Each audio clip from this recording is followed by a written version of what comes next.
Mejor hablar en M24. Este domingo, como dijimos, 5 de diciembre, se van a estar realizando las elecciones del Frente Amplio. Se define quién ocupará la presidencia de la fuerza política, que se disputa entre la exdiputada y senadora Ivonne Passada, el diputado y secretario general del Partido Socialista Gonzalo Sibila y también el expresidente del PIT-CNT, Fernando Pereira. Además, la Corte Electoral llevó analizadas casi 630.000 firmas de las presentadas para que se convoque a un referéndum contra 135 artículos de la Ley de Urgente Consideración. Objetivo que se alcanzaría si se aprobasen 47.000 de las 120.000 que resta analizar. El año también viene siendo intenso a nivel de elecciones de nuevas autoridades en organizaciones sociales, partidarias y también organismos públicos cogobernados o con participación de la sociedad civil en sus ámbitos de conducción, como es el caso del BPS. Además, a mediados de este mes se presentó públicamente en el Teatro El Galpón la Fundación Progresista Siembra, un espacio al que sus impulsores e impulsoras definen como un ámbito de construcción colectiva, militante, que se moverá entre la investigación y la acción. Para analizar la jornada electoral del próximo domingo, conocer qué se propone Siembra y hacer un balance del desempeño del gobierno y oposición durante este año, mejor hablar con el senador Frente Amplista del MPP, Alejandro Sánchez, a quien ya le damos la bienvenida en este momento. Sánchez, buenos días. Buenos días, Mariana, Martín, un gusto estar en contacto con ustedes, con la M24, mejor hablar hoy. Bueno, gracias por recibirnos. Antes de comenzar a desglosar los temas que teníamos pensados y previstos para hoy, no podemos dejar de hablar de lo que sucedió ayer, ¿no? En las elecciones del BPS, recién lo comentábamos, ONAJPU y PIT-CNT siguieron teniendo apoyos en las direcciones en el BPS, pero rompió un solo Uruguay ganando el espacio a las cámaras empresariales justamente en este rubro. ¿Qué lectura primaria hace estos resultados del día de ayer? Bueno, en primer lugar, me parece que la primera reflexión es qué lindo que es votar y decidir, ¿no? En momentos en que se está poniendo en tela de juicio, de alguna manera, la obligatoriedad del voto, se ha instalado en el día de hoy, desde la jornada de ayer, toda esta idea asociada de por qué tenemos que ir a votar, ¿no? Y francamente, pensar la seguridad social, que es un derecho humano fundamental y que nos toca a todos nosotros desde antes de nacer, cuando estamos en la panza de nuestras madres, hasta pasando por toda nuestra vida adulta, y hasta después de morir, básicamente.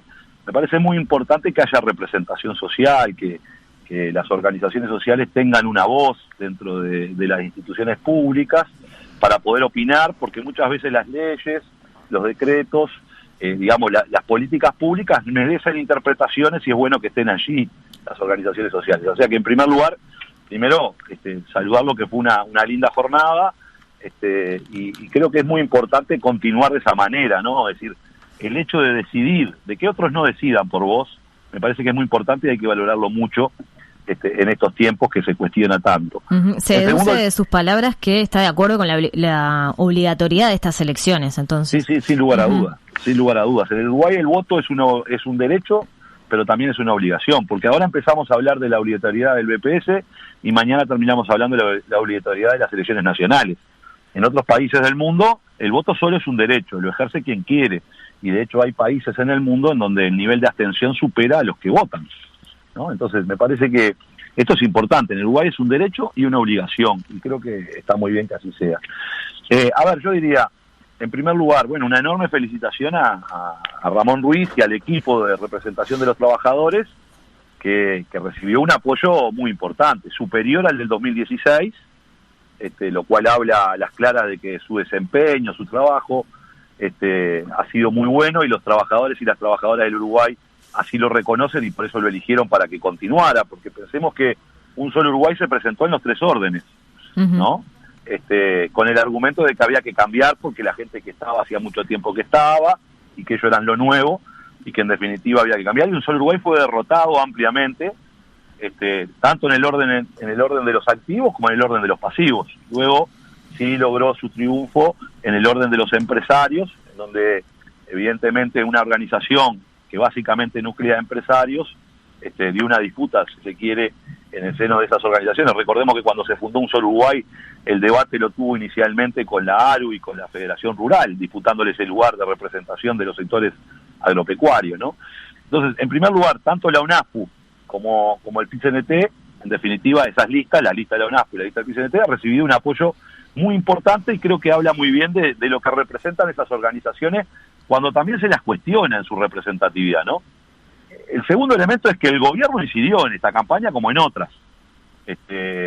Y incidió a partir también de un discurso desde el oficialismo en que habla de que los sindicatos no son representativos, que los docentes no representan a nadie. Resulta que los docentes le ganaron 3-1 en elecciones de los consejeros del CODICEN a la lista que en su momento era de Robert Silva, quien hoy dirige la educación, en definitiva, y aquí en el BPS pasó lo mismo, ¿no? Entonces me parece que en primer lugar habla a las claras de que hay organizaciones en el Uruguay sociales que tienen una amplia representatividad, que el oficialismo ha intentado erosionar y cuestionarlas como una lógica de, bueno, los sindicatos no representan a nadie, el PIT-CNT no representa a nadie. Bueno, por la vía de las urnas se ha demostrado que ese discurso fue ampliamente derrotado, ¿no? Y el gobierno perdió en varias de las elecciones que trató de incidir. Recordemos que en las elecciones del sindicato médico el presidente de la República recibió a la lista que promocionaba, la recibió en la torre ejecutiva, lo mismo pasó con los docentes, y ahora el Partido Nacional puso toda su infraestructura al servicio de un solo Uruguay. Miren, yo le cuento, yo estuve en Paysandú el día viernes, y cuando iba a una radio pasé por un local del Partido Nacional y estaba repartiendo listas de un solo Uruguay, quien era hasta ese momento, porque ese mismo día cambiaba, el presidente de la Junta Departamental de Paysandú, y era el que repartía las listas. Entonces, naturalmente que el Partido Nacional puso toda su infraestructura, y en varios medios de prensa del interior hay artículos en donde el Partido Nacional recomienda votar las listas de un solo Uruguay. Ahora, Sánchez, si nos concentramos en la disputa a nivel empresarial, ¿qué características tiene esto nuevo, ¿no? Esta expresión nueva que llega al directorio del BPS en comparación con las cámaras empresariales tradicionales? ¿Qué hay que entender ahí? Bueno, a ver, a mí lo que me parece, lo que yo he sentido, hemos recibido un solo Uruguay opinando en el Parlamento en distintas oportunidades, y creo que hay un cambio en el sentido de que un solo Uruguay representa una opción política, yo diría, bastante radical en términos de su visión con respecto al Estado y el libre mercado, ¿no? Para decir un ejemplo, un solo Uruguay fue recibido hace pocas semanas por la Comisión de Ganadería del Senado de la República, que yo presido, para hablar sobre la ley forestal, en donde lo que terminó planteando con claridad un solo Uruguay, primero que apoyaba la ley, ¿no? Eso es bueno decirlo, pero que la apoyaba aún cuando sus principios indicaban que no estaban de acuerdo con que el Estado se metiera en la actividad de los privados. Es decir, ellos partían de la base de que el Estado no se tiene que meter en el negocio de los privados, pero en este caso lo que planteaban era que sí estaban de acuerdo, porque claro, los privados que están hablando son privados transnacionales mucho más grandes, entonces ahí sí están de acuerdo que el Estado intervenga, pero después no están de acuerdo que el Estado intervenga en las relaciones entre los empresarios y los trabajadores, entre qué cosas debe hacer un empresario agropecuario en su tierra, ¿no? Estableciendo esta idea de que el Estado no se venga a meter en lo que hacen los privados. Por tanto, diría, es una organización que surgió hace relativamente poco tiempo, con mucha prensa. Recordemos que su primer evento público fue en enero, y fue básicamente una plataforma de confrontación con lo que en ese momento era el gobierno del Frente Amplio, y tuvo una cobertura casi de cadena privada de televisión y radio, ¿no?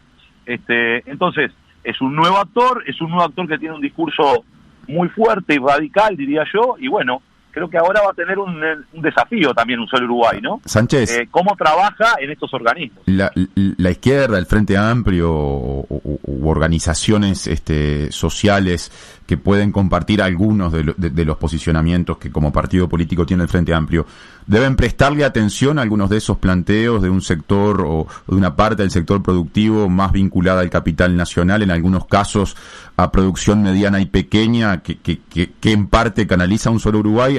¿Hay conclusiones para sacar allí? Sin lugar a dudas. A ver, nosotros tenemos ciertas pujas en el país que tienen que ver con si nosotros estamos apoyando o no a la industria nacional y la defensa de la industria nacional, naturalmente. Y dentro de un solo Uruguay, como en cualquier organización social, existen actores grandes y actores pequeños también de la economía. Entonces, la defensa de la producción nacional, la defensa de la producción familiar en el caso del medio agropecuario, es una bandera que tenemos que levantar todos. Yo simplemente lo que establezco muchas veces es, más allá de la composición de esa organización social de un solo Uruguay, claramente es una organización que tiene involucrado dentro de ella un conjunto de actores económicos, que son, hay muchos nacionales, por supuesto, pequeños y medianos, pero su prédica no es la que beneficia a los productores pequeños, porque pensemos en lo siguiente: sin Estado los productores pequeños en Uruguay ya se quedarían sin escala, y por tanto, por no tener escala ni tener apoyo, ya no podrían seguir existiendo. Entonces, tiene una retórica de representación de determinados sectores sociales económicos pequeños y de la industria nacional, pero luego plantea la desmonopolización, por ejemplo, de ANTAP, sabiendo naturalmente de que desmonopolizar o liberar la importación de combustible va a tener un efecto muy negativo sobre el conjunto de la población y particularmente de los sectores productivos más pequeños, porque hoy los sectores productivos acceden a un combustible al mismo precio porque hay una empresa pública que subsidia el flete. Las empresas privadas no lo van a subsidiar. Entonces, si bien dentro de un solo Uruguay existe un conjunto de actores muy diversos, muchas veces en su plataforma es una plataforma bastante, digamos, contra el Estado, que yo creo que es un contrasentido, dado que el Estado ha tenido una fuerte incidencia en las capacidades productivas de todos los sectores. Pensemos que el Uruguay hoy accede a los mercados internacionales más exigentes en términos de carne, producto de la trazabilidad ganadera, que fue una política pública que desarrolló el Estado junto con los privados. Muchos de estos hoy voceros eran los que reivindicaban en aquel momento que la trazabilidad ganadera no fuera obligatoria, sino que sea solo para los grandes. Y entonces los pequeños y medianos no entraban en ese sistema, ¿no? Entonces ahí está la discusión, en definitiva, de más allá de a quién dice representar, efectivamente qué propuestas tienen y si representan efectivamente a los sectores sociales más pequeños y medianos de la producción nacional. Pasando a otras elecciones, a las del Frente Amplio, que se van a celebrar el próximo domingo, el MPP organizó el sábado en Las Piedras el acto de cierre de campaña en apoyo a Fernando Pereira. ¿Qué distingue la candidatura de Pereira de la de Gonzalo Sibila y Ivonne Pasada? Bueno, en primer lugar creo que fue un gran acto el de Las Piedras, la verdad que fue emocionante, de muchos compañeros. Nosotros estamos coronando en esta elección de nuevas autoridades del Frente Amplio, porque recordemos que se eligen toda la dirección del Frente Amplio, los representantes de base en los plenarios departamentales y nacionales, la representación de los sectores en las mesas políticas, y por supuesto los presidentes departamentales y nacionales. En este caso, para nosotros, termina un proceso donde el Frente Amplio tuvo un golpe bastante duro en el año 2019, perdiendo el gobierno, y que era necesario interpretar en dónde habían estado las dificultades. Se nos fue el contacto con Alejandro Sánchez, ya tendremos otra vez la comunicación, la restableceremos para seguir hablando de las elecciones del Frente Amplio. Habíamos cerrado, Mari, el capítulo de elecciones del BPS y estaba comenzando a plantearse lo que viene. Domingo que viene serán las elecciones de elección de autoridades a distinto nivel del Frente Amplio. Sánchez, ahí estamos de vuelta. Estamos otra vez. Empezábamos a hablar del Frente Amplio, se cortó, pero volvió rapidito. Anda horrible antes de que la gerencia gourmende, la verdad. Bueno, amén de esta situación, lo que nosotros decimos es, la autocrítica no es un documento, es cambiar la actitud, es tener un Frente Amplio mucho más abierto y participativo, es tener un Frente Amplio que dialogue mucho más con el conjunto de la sociedad, y cuando hablo del conjunto de la sociedad, hablo de la academia, de los sectores sociales, hablo de las organizaciones populares, clásicas, trabajadores, cooperativistas, feminismo, de los jóvenes, pero también hablo de los sectores empresariales. Hay que tener diálogo, hay que conversar, ¿verdad? Para tratar de construir, en definitiva, un proyecto nacional que implique y que involucre a las amplias mayorías sociales para pensar un desarrollo que para nosotros tiene que ser un desarrollo con crecimiento económico y distribución, es decir, con justicia. En ese sentido, nos parece que elegir a Fernando Pereira, que es el candidato que nosotros hemos elegido, da garantías de generar un liderazgo que permita dialogar con amplios sectores sociales, trabajar en la interna para generar que el Frente Amplio sea un lugar mucho más amigable para el debate político, para construir mayor fraternidad, para que los debates no sean, digamos, sobre lo políticamente correcto, sino que tengan la profundidad necesaria para encarar los desafíos que tenemos en el futuro. Y por supuesto, cuando uno elige entre un compañero entre varios, entiende en función de un contexto determinado. En este contexto, en un contexto después de la derrota, en un contexto donde el Frente Amplio se está abriendo la movilización para confrontar con las políticas más duras desde el punto de vista neoliberal del gobierno, también necesitamos una conducción que sea firme.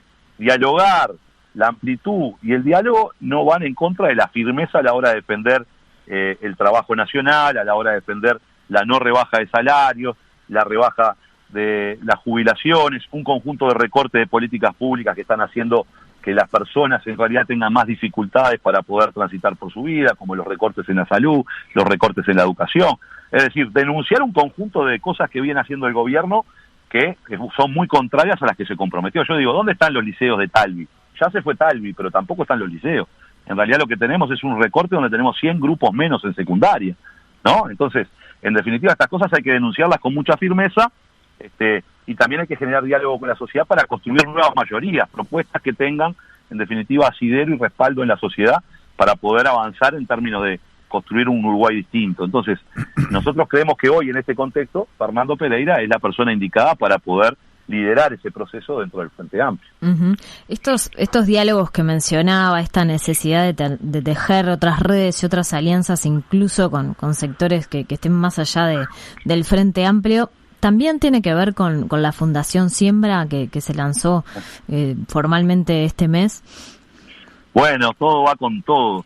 Sí, Siembra tiene como un lema muy importante que es la idea de generar un espacio de diálogos honestos, ¿no? Porque muchas veces vemos que las discusiones son muy maniqueas y los grandes temas nacionales y de fondo quedan al margen de la retórica, digamos, marketinera de la política, ¿no? Y se van quedando cada vez pocos espacios para debatir en profundidad qué es lo que pensamos, qué es lo que sentimos y hacia dónde deberíamos ir, es decir, qué proyecto de sociedad proyectamos hacia el futuro, ¿no? Hacia dónde van los grandes desafíos, en función de que tenemos un mundo lleno de complejidades.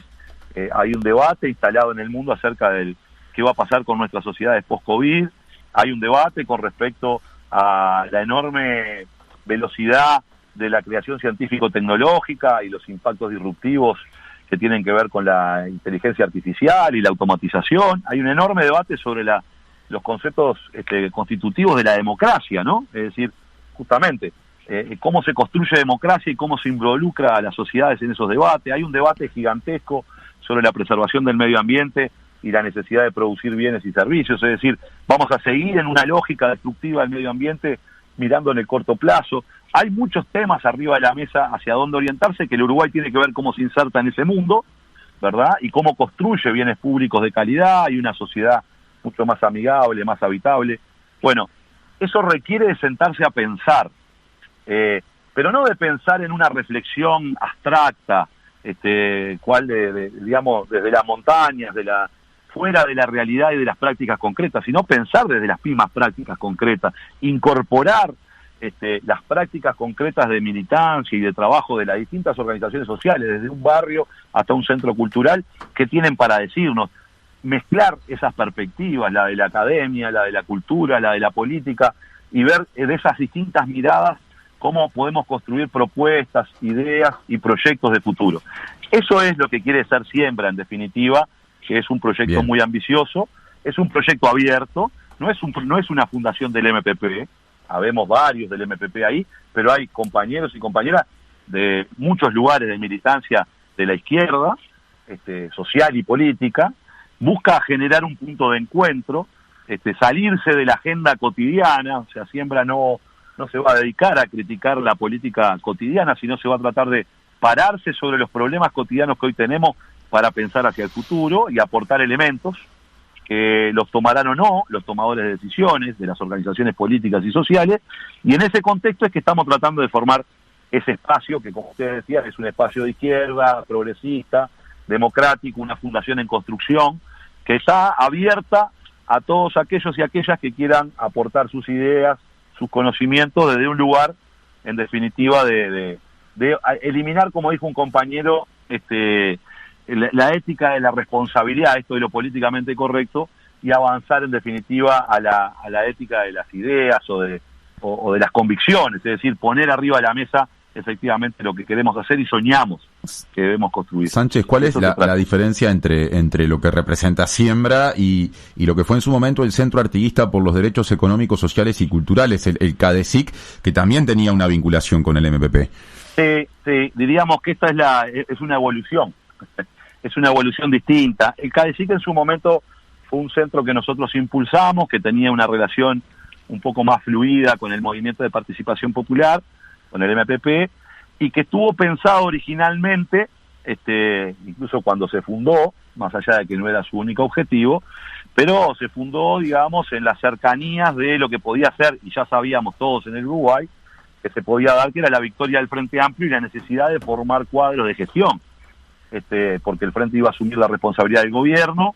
El CADECIC se forma un poco antes del 2004, en el 2003 se empieza a discutir la creación del CADECIC, que en el 2004 ve la luz, y lo que buscaba de alguna manera también era que confluyeran allí personas con capacidades, digamos, y con conocimiento, que sin ser del MPP, pero sabiendo que se vinculaban a una institución del MPP, pudieran aportar ideas para lo que iba a ser después el desafío de la gestión de la izquierda, que era una el primer acotación. gobierno nacional. Hay una coincidencia, en ambos casos son experiencias que se lanzan en tiempos de Frente Amplio en la oposición. Sí, es interesante, ¿no? Creo que a veces el ejercicio del gobierno nos lleva muchas veces a depender absolutamente de lo que se produce o de lo que se hace a nivel gubernamental.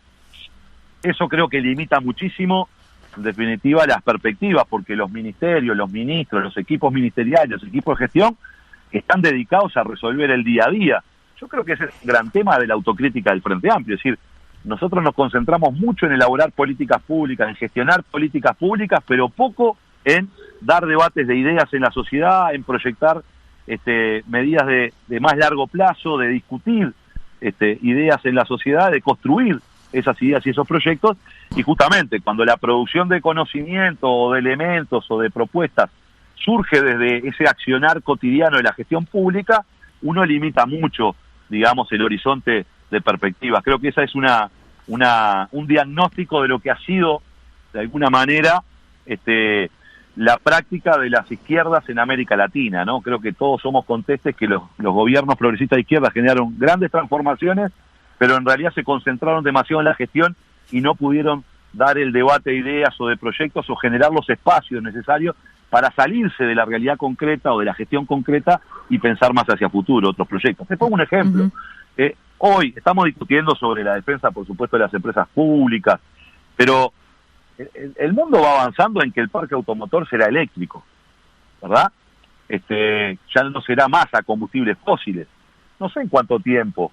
Pero lo cierto es que el Uruguay debería pensar en tener una única empresa energética nacional que tenga la capacidad de gestionar, en definitiva, y de pensar la energía en un conjunto bastante amplio, desde el hidrógeno verde a las energías renovables, pasando por lo que siga funcionando hidrocarburos o la energía eléctrica. Entonces, me parece que pensar estas cosas, necesitamos, por ejemplo, en una lógica en donde el suelo urbano se privatiza rápidamente y genera segregación territorial, y capaz que necesitamos un instituto que piense la reforma urbana, es decir, que no piense solo en construir viviendas, que piense en construir hábitat, que piense en construir infraestructura alrededor, que genere, digamos, la democratización de mucha parte del suelo que termina privatizado con todos esos problemas. Bueno, estas cosas hay que discutirlas. Ahora, claro, cuando uno está al frente del Ministerio de Vivienda, quizá lo que tiene que resolver es cuántas viviendas construye en un quinquenio, en un plan quinquenal, y gestiona para que eso suceda con escasos recursos y deja de pensar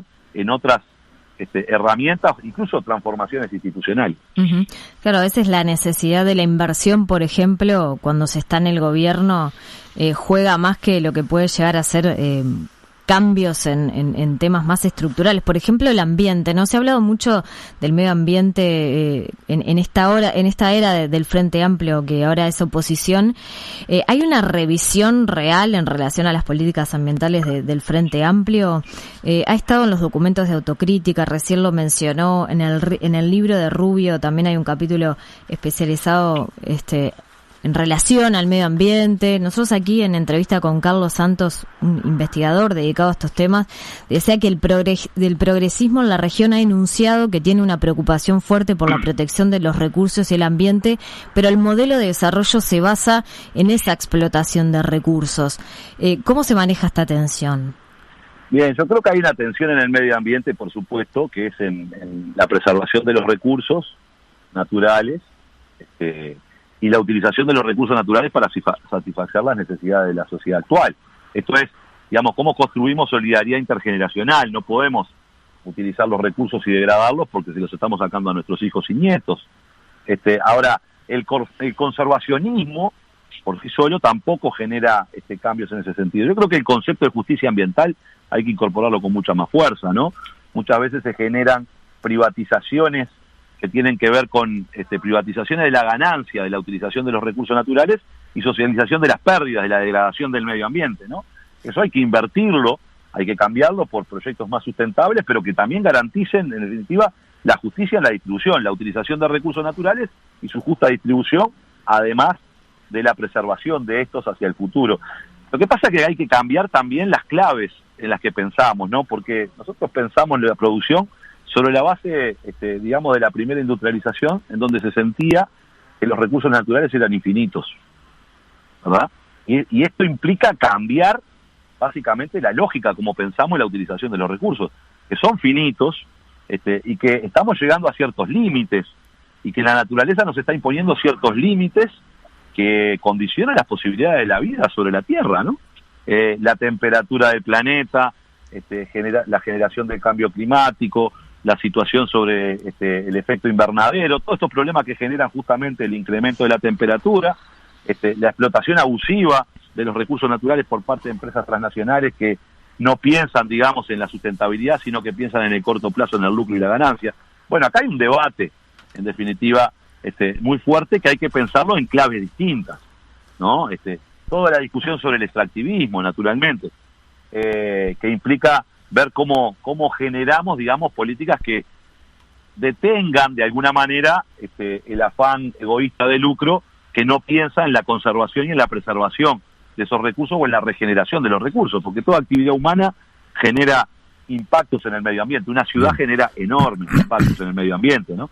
Entonces me parece que hay que pensar en estas cosas. Pensar también, por ejemplo, en esta lógica de que la industrialización es más que chimenea, ¿no? Esto está muy incorporado a veces al Uruguay, a la mirada del Uruguay y a la mirada de algunos sectores, en donde cuando hablamos de industrialización enseguida piensa en chimeneas porque está pensando en clave del siglo XX, donde la industrialización estaba asociada a la fábrica. Cuando en realidad la industrialización es otra cosa, es cómo agregamos valor, conocimiento, cómo hacemos determinados productos en menos tiempos o más baratos, y debe incorporar también dentro de esta lógica la lógica de la preservación del medio ambiente como un componente más de la ecuación económica. Entonces, industrializar no es solo poner chimeneas, seguramente industrializar es poner más laboratorios en el mundo en el que vivimos hoy. Pensemos que una semilla es un dispositivo tecnológico. Pensemos en todo lo que tiene que ver con la biotecnología. El Uruguay debería tener una empresa de biotecnología, porque debemos poner al Estado uruguayo en la frontera tecnológica en el mundo en que vivimos. Bien. Bueno, todos estos debates hay que incorporarlo y ponerlo en una estrategia de desarrollo desde un contexto histórico, ¿no? Porque, termino con esto, hay algunos debates que el mundo rico nos plantea de la no utilización de recursos después que ellos han explotado todos los recursos naturales, ¿no? Y en realidad viven en relaciones desiguales con el tercer mundo. Entonces también hay que resolver esos problemas para ver de qué manera atendemos estas situaciones. Pero creo que hay que colocarlos en el centro del debate, la conservación del medio ambiente, la calidad de los alimentos, qué tipo de alimentos consumimos, cómo preservamos la vida. Bueno, esas cosas creo que tienen que entrar en la agenda con mucha más fuerza. Te proponemos hacer una breve tanda, que nos esperes y venimos para la segunda parte. Seguimos en la entrevista central de esta jornada. Esta segunda parte será más bien el tramo final. Nos quedan un par de asuntos para dialogar con Alejandro Sánchez, senador del Frente Amplio del Movimiento de Participación Popular. Hablamos en el bloque anterior, fundamentalmente al comienzo, cuando hicimos referencia a los resultados de las elecciones de las representaciones sociales en el directorio del Banco de Previsión Social, del respaldo obtenido por las opciones impulsadas desde la oposición, digamos, ¿no? Asociadas a listas del PIT-CNT, de ONASPU, en el orden activo y en el orden pasivo respectivamente, y usted hacía, Sánchez, una lectura de desventaja de las opciones vinculadas al gobierno, sobre todo en esos dos sectores, o por lo menos con una sensibilidad claramente distinta a las dos que ganaron allí. En paralelo con todo esto, el gobierno, según distintas mediciones, cuenta con niveles de respaldo altos, ¿no? El número más bajo que uno puede encontrar, de los que tenemos aquí de distintas encuestadoras a mano, es una encuesta de Equipos Consultores del 22 de noviembre, que da un 49% de aprobación, casi el 50%, ¿no? La mitad menos uno, y hay otras encuestas que arrojan guarismos más altos. El Frente Amplio ha sido muy crítico con la gestión, que se ha desarrollado en un contexto de crisis en general. ¿Cómo se explica esto? Bien, me parece que hay varias consideraciones. En primer lugar, las encuestas son todas válidas porque nos dan elementos, una fotografía de la sociedad, de la realidad, de lo que piensa la gente, por lo menos de lo que piensa la gente que contesta la encuesta. Y creo que hay que tomarla siempre como insumos para trabajar. Naturalmente el gobierno mantiene un apoyo importante en la opinión pública, que cuando uno mira las mismas encuestas, ese apoyo, digamos, no es uniforme, ¿no? Cuando le preguntan a las personas sobre la situación económica del país, cae abruptamente el apoyo al gobierno, en lo que tiene que ver con la pobreza, en lo que tiene que ver con el trabajo, en lo que tiene que ver con, digamos, los ingresos de las familias, porque estos años han sido años muy duros para las familias uruguayas, de rebaja salarial, de pérdida de poder adquisitivo, de pérdida de compra, de falta de trabajo. Entonces, el gobierno ha tenido una gestión en el Uruguay, más allá de matices que uno pueda tener, con la velocidad en la que llegaron las vacunas, etcétera, etcétera, ha sido, cuando uno mira lo que pasa en la región, el gobierno ha sobresalido, digamos, en el manejo de la pandemia, ¿no? Naturalmente, el Uruguay ha tenido momentos muy difíciles en la pandemia, pero hoy todo el mundo tiene vacunas y eso hace que la gente tenga una aprobación en términos generales del gobierno, y el gobierno ha sabido capitalizar esa situación en el sentido de que atribuye todos los problemas del Uruguay a la pandemia, ¿no? Entonces, en definitiva, hay una lógica en donde hay muchos uruguayos que sienten de que, bueno, pobre el gobierno, que tuvo que lidiar con una pandemia en muchas dificultades, y más o menos hemos salido airosos porque el Uruguay se está abriendo, y cuando vimos lo que pasó en Brasil, lo que pasó en Argentina, en términos sanitarios, bueno, naturalmente la gente dice, el Uruguay ha superado, digamos, bastante bien. Lo ha superado también porque el gobierno heredó, en definitiva, una enorme sistema de salud integrado, con capacidad para reaccionar rápidamente, que se fue construyendo en años anteriores. Pero de hecho, la estrategia sanitaria del gobierno, en términos generales, ha sido muy buena. Pero creo que también el gobierno ha empleado un conjunto de mensajes optimistas en la sociedad para buscar de alguna manera incidir en esa opinión pública. Es decir, el gobierno habla mucho y hace poco. Pensemos nada más que el 2 de marzo, ustedes hablaban de balance, el 2 de marzo el señor presidente de la República fue a la Asamblea General y se comprometió a fuertes inversiones para recuperar la economía y la necesidad de que hubieran inversiones para generar trabajo y empleo, y hubieron muchos anuncios en ese sentido.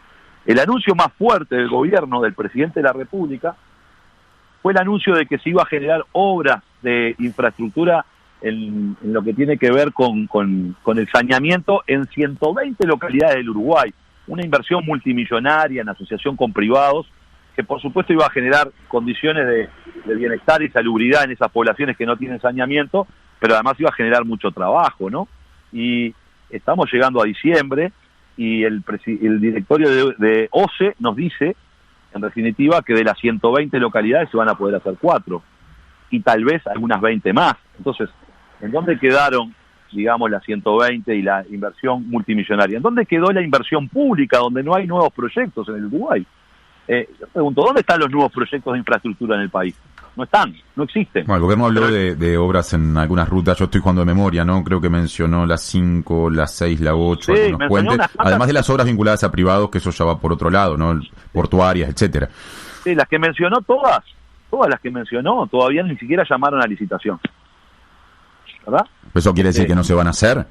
No, por lo menos este año no se van a hacer, salvo que concentre $1.000 millones de inversión en el mes de diciembre. En realidad, la inversión de $1.300 millones anunciada en marzo, el 2 de marzo del 2021, evidentemente no se va a concretar en el 21.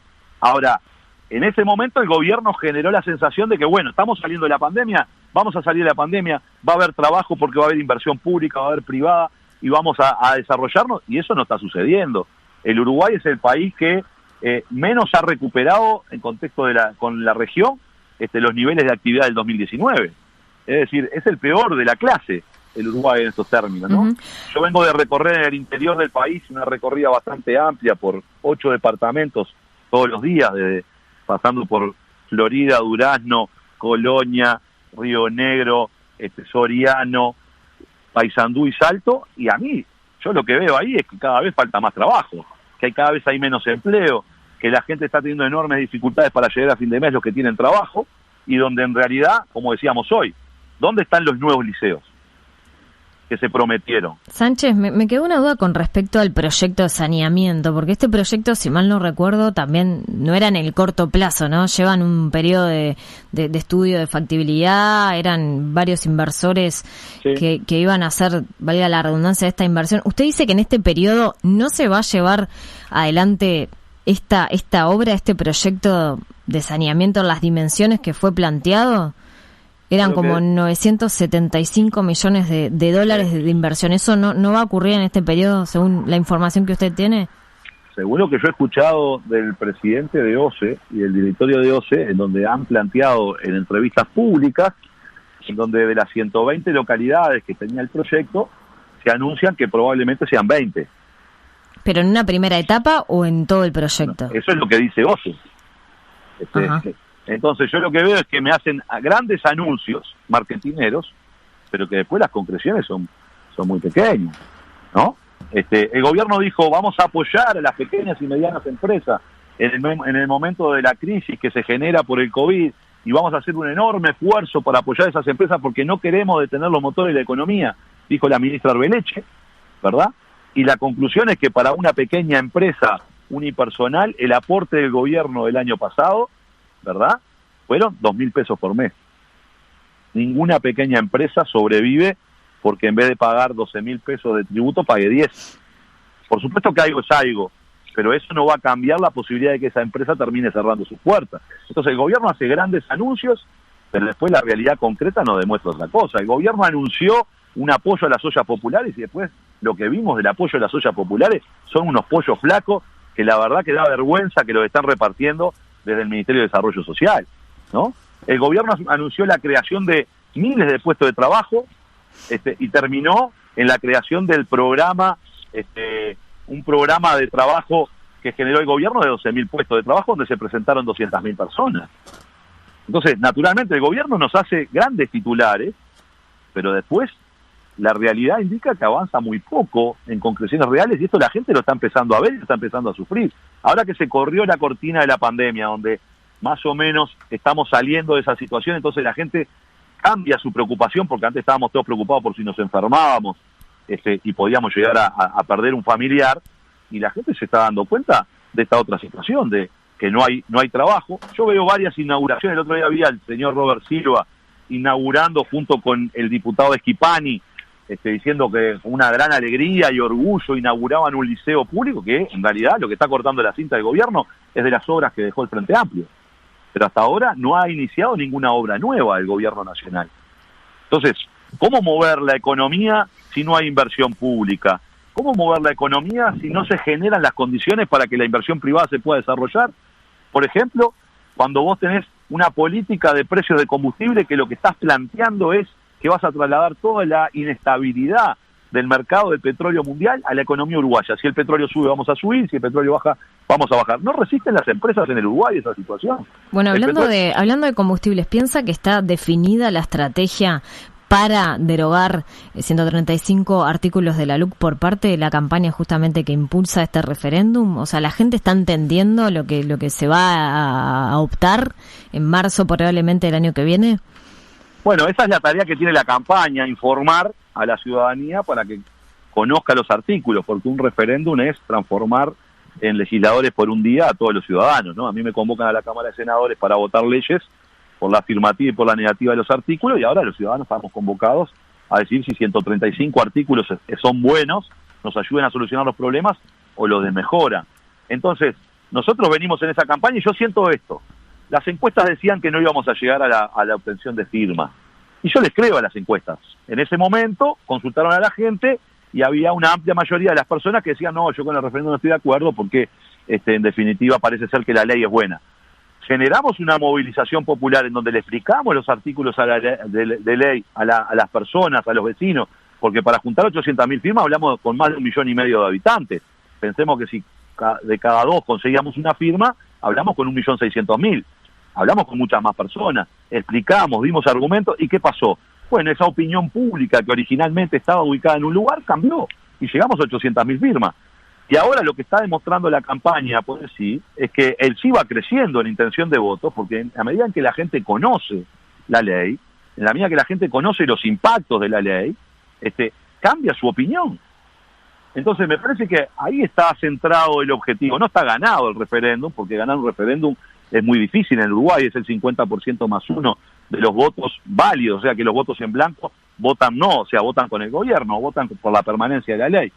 Pero en realidad este trabajo de diálogo en la sociedad y decir, bueno, a ver, ¿a vos te parece, vos querés vivir en una sociedad en donde todos los meses puedan ajustar los combustibles, cuando es el precio de la economía y esto hace que suban los precios de la economía, desde los fideos a lo que sea? ¿Estamos de acuerdo en vivir en una sociedad donde los colonos que piden tierra a colonización no vivan en la tierra, o sea que no son más colonos, ni trabajen en la tierra? O sea, yo no tengo problema en que si vos querés comprar un pedazo de tierra y poner gente a trabajar para vos, lo hagas. Ahora no se lo pidas a colonización. Si le pedís tierra a colonización es para trabajarla, no es para no trabajar en el predio. Porque estamos cambiando e invirtiendo lo que es el Instituto Nacional de Colonización. Y yo creo que esto la gente lo entiende y dice, no estoy de acuerdo con que vos le pidas tierra y le saques la oportunidad a un joven rural, hijo de productor familiar, que quiere quedarse en la campaña, que quiere vivir de la tierra, y vos le saques la oportunidad para vivir en la ciudad y poner otros a trabajar para vos. Senador, estamos ya llegando al final de la entrevista. No queríamos cerrar sin por lo menos mencionar el contexto de muy posible campaña electoral, o campaña, mejor dicho, rumbo a un referéndum. Así que le agradecemos por este rato, por estos minutos para mejor hablar, y hasta la que viene. Bueno, por suerte tenemos otros momentos para seguir discutiendo en esta campaña sobre la ley de urgente consideración. Yo le agradezco mucho a ustedes el espacio y bueno, les deseo un feliz año, ya que estamos casi a 30 días y no tenemos el espacio antes de vernos y de conversar. Un muy buen año y bueno, que terminen bien este año también. Muchas gracias, un abrazo. Que pasen muy bien, un saludo grande. 97.9 FM Montevideo. 102.5 FM Maldonado. Escucha distinto.